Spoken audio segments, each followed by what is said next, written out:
The Republicans are almost certain to win a majority in the House of Representatives, but the question is, will they take the Senate? There are 34 out of 100 seats being contested at this election, and only 14 of them are Democrat. So it's a tough call for the Republicans to get that chamber as well.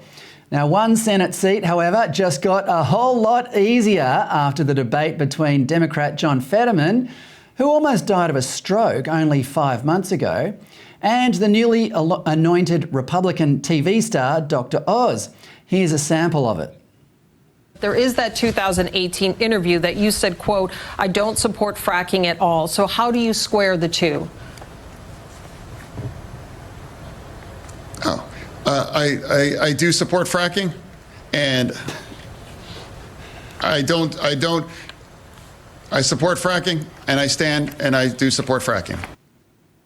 Peggy, first Joe Biden, now this. How can the Democrat Party seriously put up candidates who are so impaired?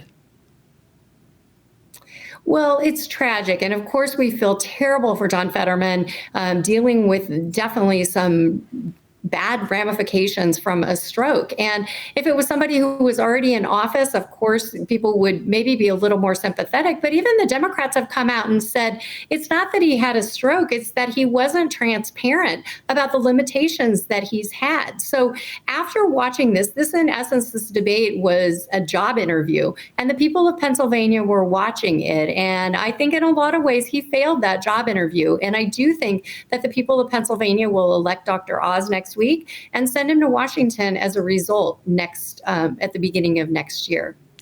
Tucker Carlson recently said that the United States needs to rethink the way it selects political candidates. Do you agree?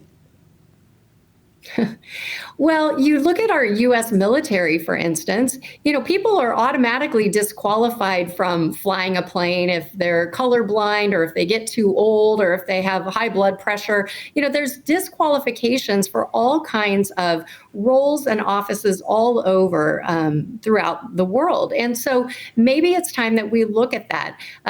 Some people have proposed term limits. Some people have proposed age limits. I don't know what the answer is, but certainly in roles like this that are so important, so consequential, maybe it's time to take a look at that. What's interesting is, the Democrats only bring this up when we put in, let's say, a young Supreme Court justice that has a term for life. Then they raise the fact that, well, maybe we should term limit this. But they're the ones that keep people in the Senate and other places, in essence, for life. They've got some very old people serving, many of which are having cognitive issues and are probably far too old to serve in their current jobs at the level that they were elected to do. Yeah, it's disturbing to watch. In Australia, we have what we call the pub test. That if a character doesn't pass the pub test, then they don't belong where they are. But somehow doesn't seem to translate into election losses. It's going to be up to the voters. Yeah. It's going to be up to the voters to decide that. And one of the things that's unfortunate in Pennsylvania is John Fetterman successfully pushed off this debate until after they estimate maybe 750,000 votes have already been cast in Pennsylvania. And so, a lot of people maybe want to take back that vote, but they can't. And so John Fetterman was very smart to delay that as long as he could, but he couldn't put off the inevitable forever. And it'll be interesting to see what Pennsylvanians do next Tuesday.